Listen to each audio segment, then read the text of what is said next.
446 میں آ کر شیعوں کی حکومت کو ختم کیا طغرل بیگ سلجوقی نے۔ سلجوق مسلمان ہوئے تھے محمود غزنوی کے دور میں۔ سلجوق ان کے بڑے کا نام تھا۔ تو ایک دفعہ محمود غزنوی نے سلجوق سے پوچھا اگر مجھے تیری مدد کی ضرورت ہو تو کتنے آدمی پیش کر سکتے ہو؟ تو اس نے ایک تیر دیا، کہا یہ ایک تیر ہے میرا، کسی کو یہ تیر بھیج کر میرے علاقے میں بھیج دو تو چند گھنٹوں میں 1,00,000 تلواریں تیرا پہرا دینے کے لیے تیار ہوں، میرے پاس اتنی طاقت ہے۔ تو یہ سلجوق کی نسل میں تھا طغرل بیگ۔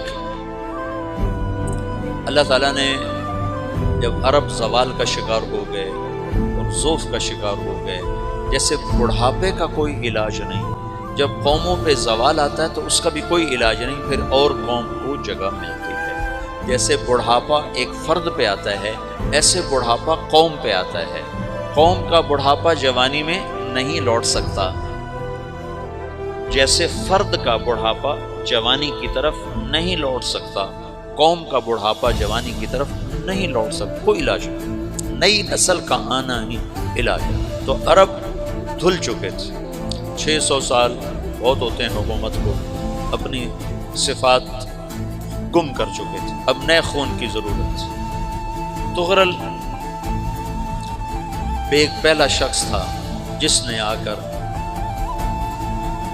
اہل سنت والجماعت کو استحکام بخشا، شیعوں کی حکومت کو ختم کیا، بغداد سے، شام سے، سارے علاقوں سے۔ صلاح الدین ایوبی نے اسماعیلی شیعہ کی حکومت کو ختم کیا، مصر۔ العاضد ان کا آخری خلیفہ تھا۔ صلاح الدین ایوبی نور الدین زنگی رحمۃ اللہ علیہ کا پروردہ تھا، اس کا دوست تھا، اس کے دوست بھی تھا، بچہ بھی تھا اس کے سامنے، زیادہ لکھنے پڑھنے کا شوق تھا۔ پھر اللہ تعالیٰ نے اس سے کام لیا اور اس کو مصر کا گورنر بنا کے بھیجا، مصر کی مدد کے لیے بھیجا۔ تو وہاں اس نے صلاح الدین ایوبی نے وہاں ختم کیا، طغرل بیگ نے یہاں ختم کیا۔ تو پھر سلجوق جو تھے نا یہ اقتدار میں آئے، ادھر ختم ہو گئی سلطنت ابن عباس کی، مصر ایک چھوٹی سی ترکوں کی سلطنت تھی۔ تو اللہ تعالیٰ پھر مرکزیت کے لیے ایک نظام چلا، 2 لشکر آپس میں لڑ رہے ہیں ایک میدان، ایک جنگلی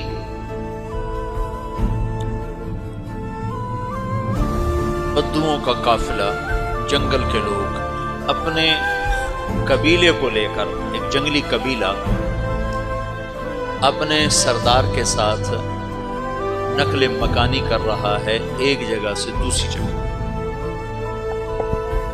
اللہ کا نظام کہ یہ لوگ چلتے چلتے چلتے اس وادی میں پہنچ گئے جہاں جنگ ہو رہی ہے، 2 لشکر آپس میں لڑ رہے ہیں۔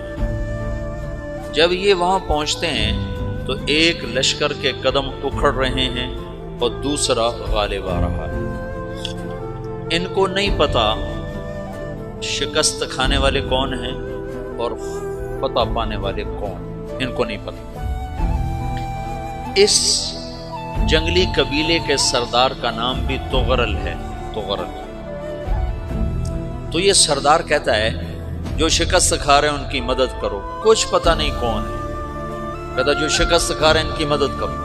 تو 400 وحشی جنگلیوں نے فاتح لشکر کے پیچھے حملہ کر دیا۔ تو یہ کافی ہوتا تو 400 دوڑ جب تلواریں پڑیں تو چند لمحوں میں نقشہ بدل گیا، بھاگنے والے جم گئے اور جمنے والے بھاگ پڑے۔ جب جنگ ختم ہوئی تو شکست خوردہ لشکر کے بادشاہ نے ان کو بلایا، اسے پوچھتا ہے مجھے جانتے ہو میں کون ہوں؟ کہا نہیں۔ کہا تو تم نے میری مدد کیوں کی؟ کہا انسانی ہمدردی کی وجہ سے، تمہیں شکست ہو رہی تھی اس لیے تمہاری مدد کی۔ اور اس نے اپنا تعارف کرایا، میں ہوں سلیمان سلجوقی، ترکی کا بادشاہ۔ مسلمانوں کا لشکر تھا اور تاتاریوں سے شکست کھا رہا تھا، تاتاری فتح پا رہے تھے، مسلمان شکست کھا رہے تھے۔ تو وہ اللہ کی غیبی مدد بن کر آئے، تو وہ اس سے کہتا ہے میرے ساتھ رہنا پسند کرو، تم نے میرے اوپر احسان کیا ہے، میں اس کا بدلہ دینا چاہتا ہوں، میرے ساتھ رہنا پسند کرو گے؟ کہنے کا کر لوں گا۔ تو اس کو لے کر ترکی آیا، اور استنبول اس وقت روم کی حکومت میں تھا، اسے فتح کیا اس تغرل کے آگے چوتھے پانچویں پڑپوتے محمد فاتح نے۔ تو یہ استنبول ہے، یہ ترکی ہے، بیچ میں ایک چھوٹا سمندر ہے، یہاں ایک جاگیر ہے۔ تو سلطان سلیمان کہتا ہے یہ جاگیر تجھے وقف ہے، ادھر سے رومی مجھے تنگ کرتے ہیں حملے کر کر کے، تو میرا دفاع کرتے رہنا، یہ جاگیر تیری۔ تو اس جاگیر پہ اس نے اپنے قافلے کو آباد کر دیا، اپنے قبیلے کو، اور ایک چھوٹی سی حکومت بنا لی، جو ایک صوبہ سمجھو سلمان سلجوقی کا، وہ ایک چھوٹا سا صوبہ ہے۔ وہاں جب یہ رہ پڑا تو پھر یہ ایک شیخ کے بیعت ہوتا ہے، وہاں شیخ طریقت ہے، ان کے یہاں یہ بیعت ہونے جاتی ہے، وہ اس کو رات اپنے پاس ٹھہراتے ہیں، تو ایک کمرے میں ان کو ان کا خادم ٹھہراتا ہے۔ یہ جب کمرے میں جاتا ہے تو سامنے دیوار میں تاکچے پر قرآن پڑا ہوا ہے، تو یہ تغرل بیگ کہتا ہے کہ یہ کیا ہے، یہ کیا ہے؟ تو وہ خادم کہتا ہے یہ کتاب اللہ ہے، قرآن ہے۔ اچھا، وہ اس کو وہاں چھوڑ کے باہر چلا جاتا ہے۔ وہ دیہاتی آدمی، جنگل کا رہنے والا، پہلی دفعہ زندگی میں قرآن دیکھا، وہ کہتا ہے یہ قرآن ہے، اللہ کی کتاب، میں اللہ کی کتاب کے سامنے سو جاؤں، کتنی بے ادبی ہے۔ تو اس نے اسے قرآن اٹھایا اور سر پہ رکھا اور کھڑا ہو، ساری رات قرآن سر پہ رکھ کے کھڑا ہو۔ رات کے پچھلے پہر اس کو خواب آیا، کھڑے کھڑے اس نے دیکھا تو اس کی پشت سے ایک چاند نکلا اور شیخ کی بیٹی کے سینے میں جا کے اترا۔ پھر اس لڑکی کے سینے سے ایک درخت نکلا جو پھیلتے پھیلتے پھیلتے 3 بر اعظم پہ چھا، افریقہ پر، یورپ پر، ایشیا۔ پھر اس کی آنکھ کھل گئی، وہ کھڑا ہوا ہے، تو اس نے صبح یہ خواب اپنے شیخ کو سنایا، تو انہوں نے اپنی بیٹی اس کے نکاح میں دی تھی۔